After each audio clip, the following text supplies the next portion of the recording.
Hello guys, आज की इस वीडियो में जानेंगे कि अमीर लोग अपने बच्चों को ऐसा कौन सा सीक्रेट बताते हैं जिससे वो और भी ज्यादा अमीर बनते जाते हैं और वहीं मिडिल क्लास लोग अपनी सैलरी तक ही सीमित रह जाते हैं। तो अगर आप भी अमीर बनना चाहते हैं तो आज की इस वीडियो में मैं आपको rich dad poor dad book की समरी के 6 बेस्ट लेसन बताऊंगा, जिसको लिखा है रॉबर्ट कियोसाकी ने। और फाइनेंस को आसान भाषा में समझाने के लिए इस बुक की समरी को दुनिया की सबसे बेस्ट बुक की समरी माना गया है। समरी में अमीर लोगों के बहुत से सीक्रेट्स बताए गए हैं जिन्हें जानकर आप भी अमीर बनने की कोशिश करोगे। रॉबर्ट कियोसाकी ने अपने 2 डैड से जो सीखा था वही इस बुक में बताया है। उनके 2 डैड थे, पहले जो उनके असली डैड थे और वो प्रोफेसर थे लेकिन फिर भी गरीब थे, और दूसरे उनके दोस्त माइक के डैड जो स्कूल ड्रॉप आउट थे लेकिन फिर भी अमीर थे। रॉबर्ट कियोसाकी ने अपने दोस्त माइक के डैड को अपना डैड मान लिया था और उनसे अमीर बनने के काफी गुण सीखे थे क्योंकि वो खुद रिच थे। तो पहला लेसन है the rich don't work for money, जिसका मतलब है अमीर लोग पैसे के लिए काम नहीं करते। तो जब ऑथर 9 साल के थे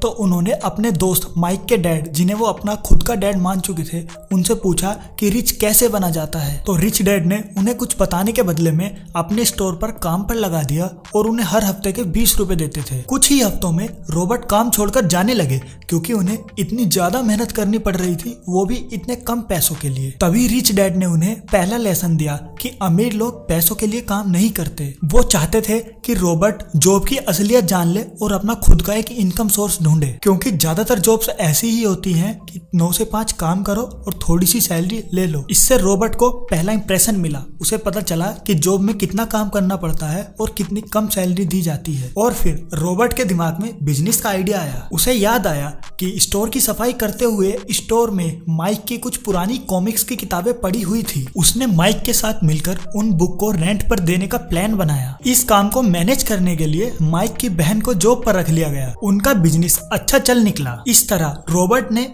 कुल 9 साल की उम्र में अपनी पहली कंपनी स्टार्ट कर ली। इस तरह उसे पैसे भी मिल रहे थे और ज्यादा काम भी नहीं करना पड़ रहा था और अब उसे पैसे के लिए जॉब करने की जरूरत नहीं पड़ रही थी। इस तरह बुक समरी का दूसरा लेसन है व्हाई टीच फाइनेंशियल लिटरेसी, लोगों को पैसे की शिक्षा क्यों दी जानी चाहिए। दोस्तों, हमें कभी भी स्कूल या कॉलेज में फाइनेंशियल नॉलेज नहीं दी जाती। हमें सिर्फ रट्टा मारना सिखाया जाता है और हमें सिर्फ अच्छे नंबर लाने के लिए बोला जाता है ताकि हमें एक अच्छी नौकरी मिल सके, लेकिन नौकरी से हम अमीर नहीं बन सकते। बहुत सारे लोग डॉक्टर और इंजीनियर बनना चाहते हैं लेकिन वो 2 लाख रुपए महीना कमाने के बावजूद भी अमीर नहीं बन पाते हैं। फिर भी वो अपर मिडिल क्लास बोले जाते हैं। ऊपर से सारा समय नौकरी के लिए ही देना पड़ता है, जबकि अमीर लोग काफी फ्री होते हैं, कभी भी बैग उठाकर विदेश यात्रा के लिए निकल जाते हैं। इस रैट रेस से बाहर आने के लिए रॉबर्ट कियोसाकी ने जो इस चैप्टर में 2 मेन पॉइंट्स बताए हैं वो है एसेट्स और लायबिलिटीज। जिन्हें एसेट्स और लायबिलिटीज की समझ आ जाती है वो एक दिन अमीर बन ही जाते हैं, और अगर आप इसे समझ गए तो आप भी बड़े से बड़े MBA करने वालों से आगे निकल जाएंगे। तो आइए आसान भाषा में समझते हैं कि आखिर एसेट्स और लायबिलिटीज होता क्या है। एसेट्स, जो भी चीज आपकी जेब में पैसा लाकर डालती है वो होती है एसेट, और लायबिलिटी, जो भी चीज आपकी जेब से पैसा निकालती है वो होती है लायबिलिटी। एग्जाम्पल ले लेते हैं, अगर आपने एक कार लोन पर ली है तो वो आपके लिए एक लायबिलिटी है क्योंकि वो आपकी जेब से पैसे निकाल रही है, चाहे वो प्रदूषण के लिए हो, इंश्योरेंस के लिए हो या फिर सिर्फ पेट्रोल के लिए ही क्यों ना हो। उसी कार को आप एसेट भी बना सकते हैं अगर आप उसको ओला से लिंक कर देते हैं तो, और ड्राइवर भी रख लेते हैं क्योंकि फिर वही कार आपकी जेब में पैसा लाकर डालेगी। चलो फिर एक और एग्जाम्पल से समझते हैं। सपोज कीजिए आपने 50 लाख का घर लोन पर लिया है तो वो आपके लिए एक लायबिलिटी बन चुकी है क्योंकि आपने उसको लोन पर लिया है और आप 25 साल तक उसकी किस्तें भरते रहेंगे, वो भी इंटरेस्ट के साथ। इसके अलावा अगर आप इसी पैसे को FD या PPF में रखते हैं तो यही पैसा 10 से 15 साल में दुगना हो जाएगा। फिर आप जो घर लेंगे वो एक तरह से फ्री में होगा। फिर उस घर का कोई भी खाली कमरा आप किराए पर दे सकते हैं और इस तरह वो भी आपका एसेट हो जाएगा। तो दोस्तों, देखा आपने, ये सब स्कूल और कॉलेजेस में नहीं पढ़ाया जाता, यहाँ तक कि MBA करने वालों को भी ये चीजें नहीं पढ़ाई जाती और इसीलिए वो सिर्फ नौकरी ही कर रहे होते हैं। फिर यही सवाल आता है कि आपको पता है कि एसेट कितने तरह के बताए गए हैं। तो पहला है स्टॉक, इसमें शेयर्स और म्यूचुअल फंड्स आते हैं, और दूसरा है बॉन्ड्स, ये आप लोग बैंक से ले सकते हैं, जैसे गोल्ड पर बॉन्ड्स मिल जाते हैं। तीसरा है रियल एस्टेट, जिसमें आप जमीन, प्लॉट या अपना घर किराए पर दे सकते हैं। चौथा है नोट्स, जैसे किसान विकास लेटर या फिर पोस्ट ऑफिस की योजनाएं। और पांचवा है बिजनेस, जो आपके बिना भी चल सके, जैसे वेबसाइट्स, ब्लॉग्स और ई-कॉमर्स का बिजनेस। तो अब से आप एसेट्स जमा कीजिए, लायबिलिटीज नहीं। बहुत सारे लोग अपनी पहली ही सैलरी से कार या बाइक लेने के लिए भागते हैं। ये अमीर बनने के लक्षण बिल्कुल भी नहीं है। बनावटी अमीर तो आपको अपने आसपास बहुत सारे नजर आ जाएंगे। उनके बड़े बड़े घर होंगे, लेकिन उसके बाद भी वो लोन की किस्त भर रहे होंगे और उनका बैंक बैलेंस कुछ भी नहीं होगा। इसी तरह इस बुक का तीसरा लेसन है माइंड योर ओन बिजनेस, जिसका मतलब है आप अपना खुद बिजनेस लगाएं। अगर आपको जल्दी अमीर बनना है तो आप अपना बिजनेस लगाएं। जॉब करके आप बहुत जल्दी अमीर नहीं बन सकते। एग्जाम्पल 1, एक व्यक्ति ने 32 तरह की चाय का अपना बिजनेस स्टार्ट किया और हर सिटी में अपनी ब्रांच खोल ली। उसके कैफेटेरिया में लोग काम करते हैं और उसे कुछ खास काम करने की जरूरत नहीं पड़ती और उसकी इनकम करोड़ों में है। क्या एक डॉक्टर या इंजीनियर इतनी कम मेहनत के बावजूद इतना ज्यादा पैसा कमा सकता है? चलो एक और एग्जाम्पल से समझते हैं। बर्गर किंग, जो सिर्फ बर्गर बेचता है जिसे कोई भी बना सकता है। दोस्तों, इससे पता चलता है कि हमें बहुत बड़े बिजनेस ही करने की जरूरत नहीं है, जैसे स्टील, मेडिसिन और टेक्सटाइल, जिनके लिए बहुत ज्यादा दिमाग और बहुत ज्यादा इनिशियल इन्वेस्टमेंट करने की जरूरत है। दोस्तों, आप छोटा प्रोडक्ट बनाकर भी बेच सकते हैं जो आसान हो। आप वो चुने जिसमें आपका इंटरेस्ट हो। और इसी तरह बुक का चौथा लेसन है the history of taxes and the power of corporations. क्या आपको पता है कि अमीरों के पास टैक्स बचाने का सीक्रेट्स होता है?